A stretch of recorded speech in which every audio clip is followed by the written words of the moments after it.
Terima kasih pemirsa Anda masih bersama kami. Setelah kita melihat apa yang harusnya kita lakukan, tetapi ternyata ada yang masih melakukan provokasi, kita akan coba mendengarkan pendapat pemirsa, Bang Elman. Bagaimana masyarakat melihat provokator-provokator ini. Kita sudah terhubung dengan pemirsa Metro TV di Jakarta. Ada Ibu Upik Muara. Bu Upik, selamat pagi.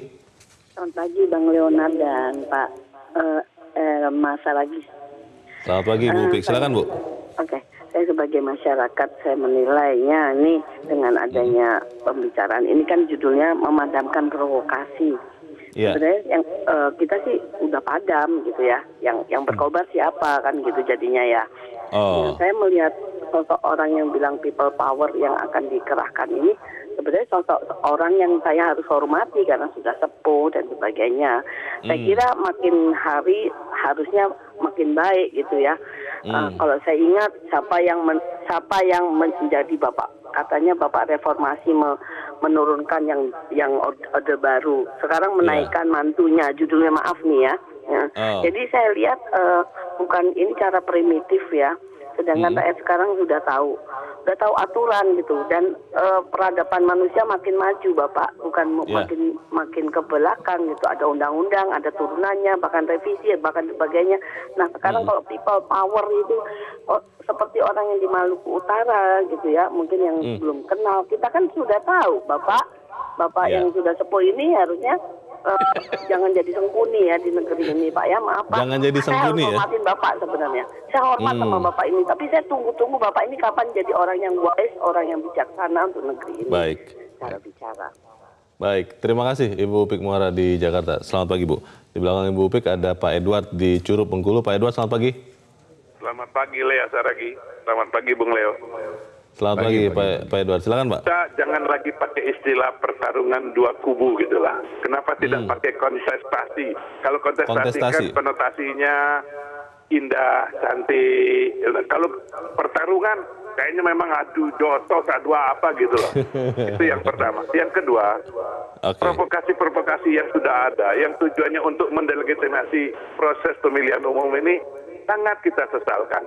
Seperti kita ketahui bahwa pemilu ini adalah pesta rakyat. Rakyat bergembira sekarang mencari pemimpin baik. Kalau sudah terpilih, seluruh rakyat harus mengakui dia sebagai pemimpinnya. Nah kalau sampai diprovokasi dengan hal-hal yang dapat memecah belah, ini lukanya lama untuk sembuh. Akan terjadi pembelahan di antara kedua kubu. Nah ini juga istilah kubu ini saya akan mohon jangan digunakan lah maksud saya.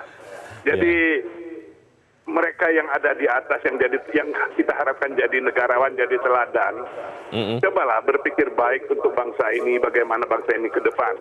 Soal siapa kalah menang, memang kita berusaha dengan maksimal, tapi tolong ingat dengan keyakinan kita masing-masing bahwa semua ditentukan oleh Yang Maha Kuasa. Kita boleh berusaha maksimal, tapi jangan menghalalkan segala cara. Silakan berkompetisi dengan baik, berkontestasi dengan baik, sampaikan program Anda yang baik, sampaikan sehingga bisa memikat hati rakyat. Bukan dengan mengatakan nanti people power, people yang mana? Kalau kalah berarti people-nya kalah, kurang jumlahnya gitu loh. Jangan salahkan itu. Kalau masih ragu ada kecurangan, seperti Bung Elman katakan, bawa ke proses hukum, ada MK, sudah ada jalurnya. Kenapa harus merusak negara yang sudah aman? Kita tidak mau negara kita dijadikan seperti negara Arab berebutan kekuasaan yang bikin hancur negara ini. Kita kepingin Indonesia ini pada tahun 2025 kita sudah jadi negara terbesar di Asia Tenggara. Itu yang kita harapkan. Bukan kita ingin kita hancur. Semoga ini membuka pikiran orang-orang yang sedang memprovokasi bangsa ini. Terima kasih. Terima kasih Pak Edward di Curug Bengkulu. Selamat pagi Pak. Di belakang Pak Edward ada Pak Bambang Saptono di Surakarta, Jawa Tengah. Pak Bambang, selamat pagi Pak. Ya, selamat pagi Metro TV, selamat pagi Indonesia. Selamat pagi Pak, silakan Pak Bambang. Ya, temanya memadamkan provokasi. Ini saya rasa tema yang terlalu lembut redaksionalnya untuk sebuah kejahatan provokasi yang berdampak massal. Justru kan kita ingin ikut memadamkan ini Pak, jadi kita pakai bahasa yang lembut juga. Ya, tapi levelnya harusnya sudah menumpas provokasi, tidak memadamkan lagi. Ya, karena ini benar-benar sudah mengancam untuk bangsa dan negara. Ini stabilitas sudah terancam dengan provokasi dan menakut-nakuti. Jadi begini, saya sependapat bahwa atmosfer pemilu 17 April 2019, khususnya Pilpres ini terasa sangat panas ya. Hal ini dikarenakan banyaknya berita fitnah, berita bohong, kemudian berita menakut-nakuti, berita mengancam yang beredar di masyarakat ini. Dan yang lebih memprihatinkan bahwa berita-berita tersebut dihembuskan oleh tokoh negeri ini. Dan lebih parah lagi bahwa yang ikut mengembuskan lagi adalah seorang calon presiden. Lah coba kita ingat nggak itu ketika muncul istilah Indonesia bubar, kemudian Indonesia punah. Nah ini emang negara ini punyanya perorangan ini kok terus langsung menentukan ngecap Indonesia bubar, Indonesia punah. Kok semudah itu? Ya walaupun ini suatu ancaman yang tolol, akan tetapi ini juga berdampak kepada masyarakat luas. Ini bisa memecah belah disintegrasi. Jadi begini, ini coba aparat penegak hukum juga harus menindak tegas dengan hal-hal seperti ini. Apalagi terakhir muncul kaitannya dengan ancaman people power. Terus tindak kemudian kita masih ingat yang lama ketika surat suara tercoblos yang 7 kontainer dan sebagainya. Oke, terima kasih Pak Bambang Saptono di Surakarta. Selamat pagi Pak.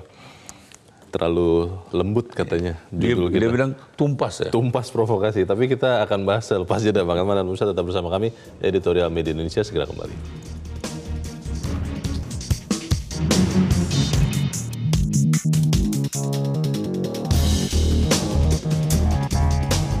Terima kasih pemirsa, Anda masih bersama kami. Bang Eman, tadi para pemirsa setuju bahwa provokasi harus dipadamkan. Ada beberapa yang digarisbawahi. Bu Upik mengatakan justru harusnya ketika seseorang yang merasa atau diakui sebagai tokoh reformasi harusnya terus mereformasi. Kalau Pak Edward dari Bengkulu mengatakan memang kalau itu provokasi itu membuat lukanya lama sembuhnya. Dari Pak Bambang Saptono tadi mengatakan wah, malah justru kita dikatakan terlalu lembut. Tumpas. Harusnya menumpas provokasi. Belum, hampir dia bilang tumpas kelor. Itu jadi bagaimana Bang? Iya, Bang? Memang kita, ya Bung Leo ya, saya pun terkaget-kaget sebetulnya. Ketika yang mengajak people power itu seorang Profesor Dr. Amin Rais kan. Saya tadinya berharap Pak Amin ini kan menjadi panutan kan. Menjadi sumber tempat orang bertanya. Ketika orang sesat, ada Amin Rais, orang tua gitu kan. Konon katanya Bapak Reformasi kan. Jadi mestinya seorang Amin Rais dan juga yang lain, yang guru besar, yang cendekiawan, yang tokoh-tokoh ini ya memang orang-orang ini sepertinya dalam kehidupan sehari-hari memaparkan, membuat pernyataan-pernyataan yang menyejukkan. Mengajak masyarakat, ayo jangan golput. Mengajak masyarakat, ayo pilihlah paslon yang bisa menawarkan program yang lebih baik buat kita. Gitu. Nah, tapi ketika seorang Profesor Dr. Amin Rais mengajak masyarakat people power, ini kan sebetulnya parlemen jalanan kan. Ini kan menyelesaikan persoalan dengan di luar hukum loh. Sebetulnya di luar hukum. Di luar hukum. Kalau hukumnya kan jelas. Kalau ada pelanggaran, ada Bawaslu. Kan begitu kan. Kalau misalnya ada unsur pidananya, ada polisi, ada jaksa. Kalau hasil pemilunya? Kalau hasil pemilunya kita tidak mengakui, ada Mahkamah Konstitusi. Dan semua itu sudah ada. Nah, sebetulnya kan itu yang saya katakan di awal tadi itu. Keadaban itu akan tercermin dari kepatuhan kita melaksanakan hukum. Hukum yang kita sepakati bersama, hukum tertulis tentunya. Jadi, nah ketika ada orang mengajak, apalagi sekali Amin Rais people power, memang saya pun secara pribadi mengatakan, saya pertanyakan juga, apa orang ini, apakah betul-betul enggak omongan dia ini disampaikan sadar atau tidak sadar? Atau emosi? Atau emosi gitu. Kalau sadar, menurut saya tidak masuk akal. Karena dulu ketika dia ketua MPR, zaman itulah dihasilkan Mahkamah Konstitusi. Termasuk ikut menghasilkan? Dia menelurkan itu? Dia ikut menelurkan itu kan. Nah, kok dia tidak menghormati Mahkamah Konstitusi? Jadi ini kan juga bisa diartikan dia telah menghina Mahkamah Konstitusi. Karena ada Mahkamah Konstitusi, ada Bawaslu. Kalau ada provokasi seperti ini kan kita percaya bahwa rakyat kita juga bukan orang bodoh Bang. Apakah memang bisa kita memadamkan provokasi seperti ini dengan memperkuat masyarakat yang menerima provokasi itu? Saya percaya masyarakat kita ini jauh lebih dewasa daripada seorang Amin Rais. Jadi masyarakat ini sudah pasti tidak ada yang mau diajak untuk people power. Yeah. Masyarakat kita ini sekarang ini jauh lebih dewasa, jauh lebih menghormati aturan-aturan yang ada. Kau lihat aja. Karena itu yang saya katakan tadi. Kalau yang menyampaikan itu misalnya katakan seorang Leo Samosir, ya saya bilang ya udahlah, saya paham lah. Leo kan lulusan IPB pertanian, tahu apa dia mengenai hukum ketatanegaraan. Nggak tahu dia itu, dia tahunya hanya hutan aja dia, kan gitu kan. Tapi ketika seorang Profesor Dr. Amin Rais, saya pun kaget. Nah, mudah-mudahan dia hilap ya, mudah-mudahan tidak dengan sengaja. Kalau dengan sengaja, aduh, saya nggak tahu bagaimana penilaian rakyat kepada seorang Amin Rais kan. Gitu. Menjelang pencoblosan, Bang Elman, 17 April, kalau kita buka media sosial, itu bukannya makin tenang, tapi makin banyak kebohongan-kebohongan yang terjadi. Ataupun tidak tahu juga ya nilai benar apa tidak. Ada beredar foto-foto tokoh-tokoh politik yang sedang melakukan perbuatan asusila, mungkin benar apa tidak. Bagaimana caranya kita, apalagi menjelang 17 April ini, bisa menenangkan diri kita, tidak terprovokasi oleh macam-macam itu? Ya gini, hoak ini ya, provokasi-provokasi ini, saya jujur mengatakan ini hanya dilontarkan oleh orang yang sudah panik. Panik karena dia sudah membayangkan hasil pemilu itu nanti apa gitu. Mungkin kepanikannya berawal pada dia sudah melihat jagoannya kemungkinannya kalah gitu kan. Hampir tidak ada peluang untuk menang, mungkin ya. Dia panik. Akhirnya, maka dia lahirkanlah hoak. Hoak ini macam-macam. Jadi saya percaya rakyat juga sudah memahami ini.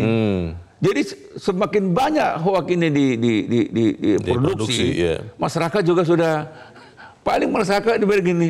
Orang ini nggak tahu diri juga ini orang ini. Malah jadi lucu-lucuan. Rakyat lucu-lucuan dia bilang. Rakyat akan mengatakan EGP juga. Emang gue pikirin loh, kan. Itu terserah lu deh mau ngomong apapun. Malah makin cerdas ya. Rakyat sekarang makin cerdas. Nah, itu yang saya prihatin. Rakyat sekarang ini ternyata jauh lebih cerdas. Kan kita bisa lihat di hasil survei kan. Dari hari ke hari, hasil survei bukan ngalur ngidul kan. Ada yang makin menancap ke atas, ada yang stagnan kan. Dan mungkin juga itu terpengaruh dari sekian hoax yang sudah dihasilkan. Semakin hoax itu dihasilkan banyak, semakin berpeluang besar dia kalah gitu kan.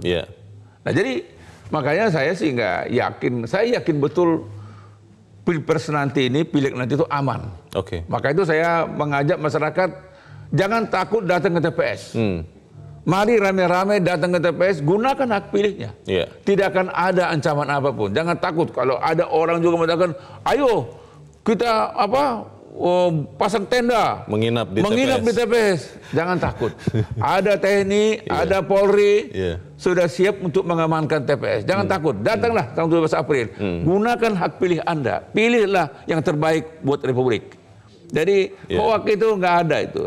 Ternyata rakyat kecil jauh lebih pintar daripada yang melontarkan people power itu. Kalau melihat apa yang terjadi sekarang, Bang Elman, apakah kita bisa berharap bahwa tokoh-tokoh bangsa, apapun pilihan politiknya, dimanapun kelompoknya, tadi pemirsa tidak terlalu setuju dengan kubu, kelompok kontestasinya dia berada, itu benar-benar bisa mengedepankan nilai-nilai yang baik. Kalau contoh misalnya Kiai Haji Ma'ruf Amin ketika dihadang mengatakan jangan balas. Ini kan sesuatu yang sebetulnya harusnya fungsi dari tokoh-tokoh bangsa yang merupakan suluh. Suluh itu kan penerang, bukan sesuatu yang membuat tambah gelap begitu. Kita masih bisa berharap tidak tokoh-tokoh ini dari manapun dia masih bisa memikirkan bangsa ini lebih daripada kepentingan politik dia. Iya, orang yang bersabar, orang yang tenang menghadapi rintangan. Katakanlah seperti Ma'ruf Amin kan dapat rintangan di Madura ya. Ya, orang-orang seperti ini memang orang-orang inilah yang berpeluang menang. Jadi itu saya katakan, orang yang sudah membayangkan dia akan kalah, panik dia. Baik. Makin panik dia lahirkan lagi memproduksi hoak-hoak, ya makin. Jadi saya nggak yakin itu hanya segelintir aja. Masih lebih banyak orang yang baik di Republik ini. Baik. Masih banyak guru-guru besar yang lebih hebat, lebih cerdas, lebih santun. Supaya mereka juga tidak. Tapi intinya jangan takut, hadirlah beramai-ramai ke TPS 17 April. Tidak ada rintangan apa-apa, jangan takut. TNI dan Polri sudah siap mengamankan TPS. Semoga itu yang terjadi ya. Bang Elman Saragih, terima kasih Bang sudah di sini. Selamat pagi Bang. Pemirsa, pemimpin yang baik hanya akan dihasilkan melalui proses yang baik dan akuntabel. Tidak mungkin kita punya pemimpin hebat, jujur, dan berintegritas kalau cara yang dipilih untuk menghasilkannya adalah cara-cara yang kotor. Mari kita tidak terpengaruh oleh provokasi, jangan menjadi provokator, dan kita doakan supaya pemilu 17 April bisa berjalan dengan aman dan damai. Saya Leonard Samosir, terima kasih Anda sudah menyaksikan. Selamat pagi.